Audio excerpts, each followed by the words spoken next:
দেখায় garden rich, এটা একটা ছোটখাটো পাকিস্তান। সেই সুর ধ্বনিত হচ্ছে ভরতপুরের এমএলএ এর মুখে। হুমায়ুন কবির কি বলছেন?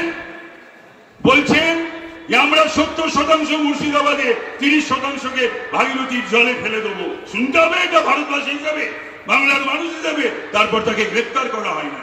আমি রাজাবাজারে যখন প্রচারে যাচ্ছি, সেখানে বলা হচ্ছে আমাকে কসাই মহল্লায়, মুসলিম মহল্লা মে ঘুষা কিউ। এর আগে 12টা নির্বাচন আমি লড়েছি, এটা আমার 13th ইলেকশন।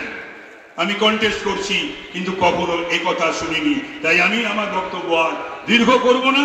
আমি শুধু আপনাদের বলবো, আপনারা সবাই আমাকে জানেন, চেনেন, ছোটবেলার থেকে দেখেছেন। এই স্কুলে পড়াশোনা করতাম, পাশেই থাকি।